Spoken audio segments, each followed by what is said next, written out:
तो अब क्या सोचा है आपने अपनी ज़िंदगी के बारे में? ज़िंदगी के बारे में यही सोचा जी कि छोटे-छोटे बच्चे हैं, कितने बच्चे हैं आपके? 2 लड़के हैं जी। 2 लड़के हैं। हाँ जी, कितने बड़े हैं? एक 7 साल का है, एक 8 का 9 का है। जी। तो पढ़ा-लिखा करके मैं भी यही चाहती हूँ कि ये भी जैसे मेरे पति ने देश के ऊपर अपनी कुर्बानी करी है, मैं भी यही चाहती हूँ कि मेरे बच्चे फ़ौज में ही कराऊँ।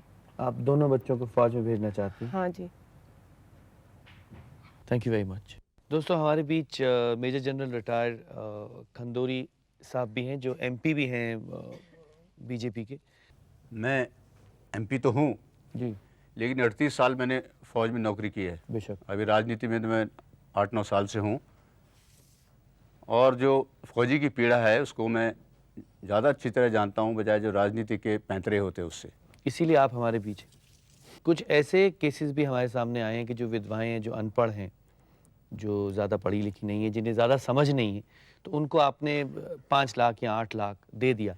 अब उन पर ये प्रेशर है कि वो कैसे रुपया जो है उसे इस्तेमाल किया जाएगा, या फिर छोटे भाई के साथ शादी करने के लिए उन्हें प्रेशराइज़ किया जा रहा है कि भाई पैसा घर में ही रहे, या फिर उनसे गलत कागज़ों पे साइन कराए जा रहे हैं। इसके लिए सरकार ने क्या किया? यही नहीं, अभी शिकायतें आने लगी हैं माता-पिता की तरफ से कि जो बहू है, जी। जो कारगिल के शहीद की पत्नी है, वो अपना घर छोड़ के चली गई हैं, जी। दूसरी जगह चली गई हैं, उनके भाई लोग उनको ले गए हैं या कोई रिश्तेदार ले गए हैं या कोई जो उनको गुमराह करे, क्योंकि मैंने जैसे कहा उत्तर प्रदेश में 25 लाख के करीब आया है। तो हमने ये कोशिश की थी अपनी तरफ से, अपने स्तर पर, क्योंकि इस प्रकार की समस्या पैदा हो गई सोचा नहीं गया था। जी। और इसलिए ये जो बहुत ज़्यादा धन दे दिया गया है उसके कारण ये समस्या पैदा हुई है। जो आप बता रहे हैं एक बहुत बड़ी समस्या है, और army headquarter additional general branch तक के पास ये समस्या पहुंची हुई है। और हमने ये कोशिश किया था कि उनको जो पैसा है वो 3 साल की फिक्स डिपॉजिट में या 5 साल की फिक्स डिपॉजिट में किया जाए।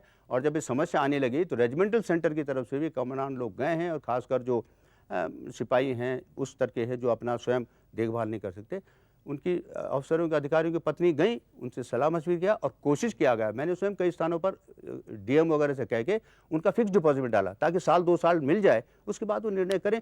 तो ये समस्या है, इसके ऊपर विचार करना पड़ेगा। जी। और आप करेंगे? अवश्य करेंगे इसके ऊपर। Thank you very much. जिंदगी के मेले दुनिया में कम ना होंगे, अफसोस हम ना होंगे। मगर कमाल की बात यह है कि जिंदगी के मेलों में न रहने का अफसोस न शहीदों को है, न उनके पीछे रह जाने वालों को है, बल्कि वो तो अपने पति को देश के नाम कुर्बान कर देने के बाद अपने 2 बच्चों को भी न्यौछावर कर देना चाहती है। हमें भी ऐसे लोगों की हौसला अफजाई करनी चाहिए, उनको श्रद्धा की नज़र से देखना चाहिए, उन्हें प्यार करना चाहिए। हम कोशिश करेंगे अपनी इस मुहिम में हम कामयाब हों, अपनी इस मूवमेंट में, अपने इस आंदोलन में हम कामयाब हों। हम कोशिश करेंगे।